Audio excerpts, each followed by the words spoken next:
Salut à toutes, salut à tous et bienvenue dans cette nouvelle vidéo sur la chaîne, c'est mon avis, on se retrouve aujourd'hui pour un déballage de produits, un unboxing. Et comme vous pouvez le voir aujourd'hui, c'est un grand jour, on va déballer le nouveau Google Pixel 8a. Ça vient de sortir, on est le 14 mai, c'est sa date de sortie officielle. À l'été 2022, on avait déballé et testé ensemble le Pixel 6a, qui était déjà excellent. L'année dernière, le Pixel 7a était sans doute l'un des meilleurs rapports qualité-prix qu'on ait vu sur la chaîne. Et donc voilà, le 8a. Alors, on va tout de suite déballer ce téléphone, mais je précise que je tourne cette vidéo en 4K 30 images secondes avec le Realme 12 Pro, donc vous avez pu voir le déballage et le test sur la chaîne. Aussi, je précise que ce Google Pixel 8a, il est très cher, il vaut 549 €. Donc, je pense qu'on va revenir sur le prix beaucoup de fois, surtout dans le test qui viendra d'ici quelques jours sur la chaîne, parce que en ce moment, sur Amazon et à d'autres endroits, on peut trouver le Pixel 8 tout court pour seulement 50 € de plus à 599 €, sachant que le Pixel 8 de l'année dernière, je l'avais adoré, et c'était le premier smartphone qui avait obtenu la note de 10 sur 10 depuis que la chaîne existe il y a 7 ans. Donc, on va commencer le déballage, et je m'excuse parce que hier j'ai fait de la mécanique, donc j'ai les doigts tout sales, je m'en excuse. Alors, voyons voir.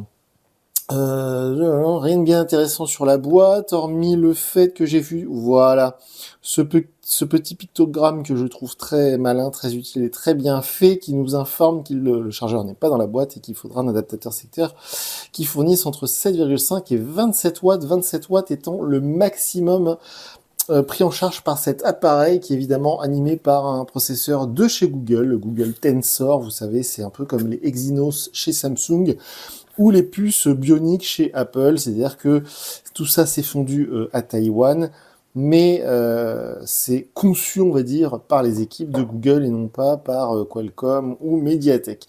Alors, ce smartphone, vu qu'il sortait officiellement aujourd'hui, mardi 14 mai, peut-être que certains influenceurs ont eu la chance de recevoir un avant sa sortie officielle. Moi, pour le coup, j'ai été obligé de le précommander chez Boulanger. Et donc, du coup, j'ai pu choisir la couleur et je suis très très content parce que il est magnifique. J'espère que ça rend aussi bien en vidéo qu'en vrai. Mais alors, le bleu, là, waouh, c'est absolument super. Donc, évidemment, il n'y a plus de plastique, hein, c'est du tout papier maintenant. On va le mettre de côté juste un instant. Au niveau de la boîte, on a un câble USB-C vers USB-C avec un adaptateur. Je ne comprends jamais l'utilité de cet adaptateur. Il n'y a que Google qui fournit cet adaptateur. Honnêtement, je trouve ça complètement inutile, un adaptateur USB-C vers USB-A. Maintenant, de toute manière, on est tous équipés en chargeur, en adaptateur secteur, donc je vois vraiment pas l'intérêt de mettre ce truc.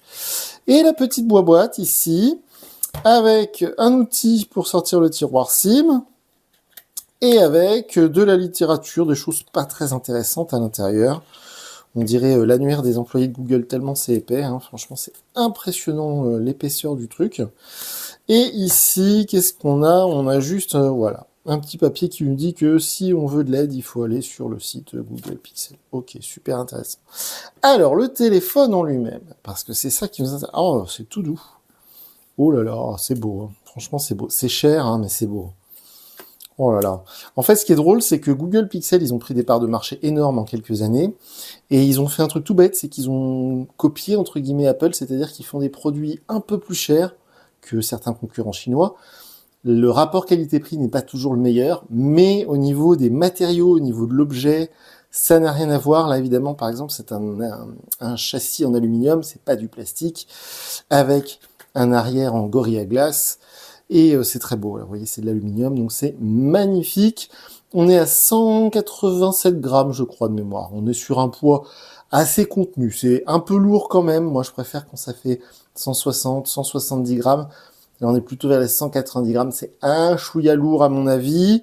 Donc, la prise USB-C, les haut-parleurs. Au-dessus, on va avoir, enfin là, sur le côté, le tiroir SIM. Là, il n'y a rien du tout, sauf le trou pour le micro d'ambiance. Le bouton du volume, le bouton power.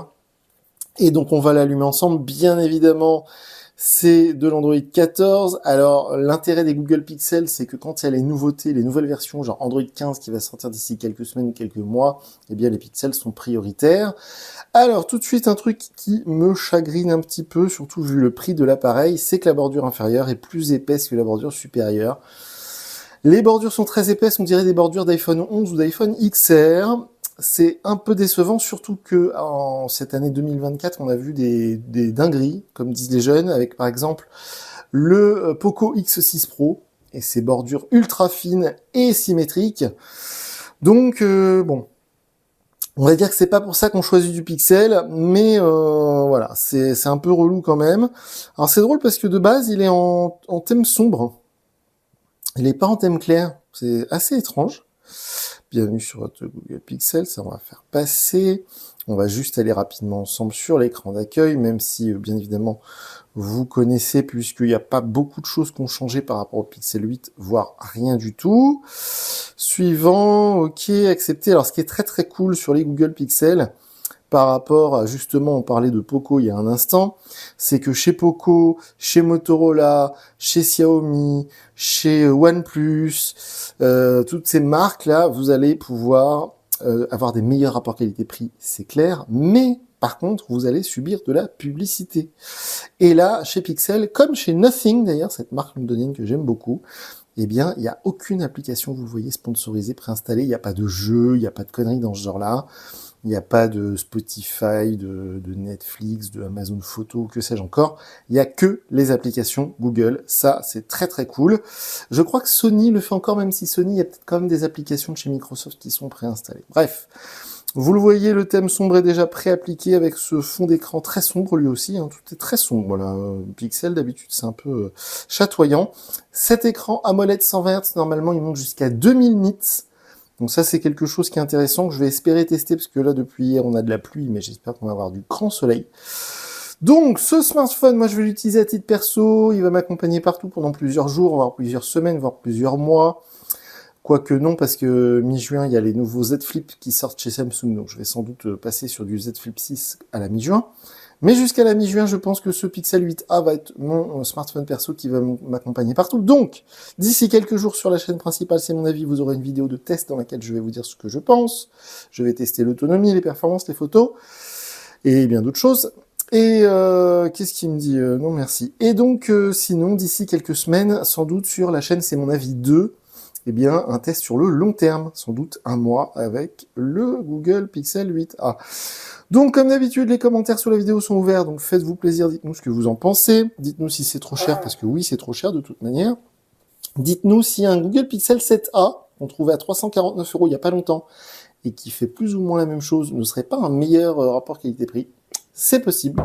Sinon, on est présent sur X, anciennement Twitter, et moi, je vous dis à très bientôt pour une nouvelle vidéo sur la chaîne. Salut!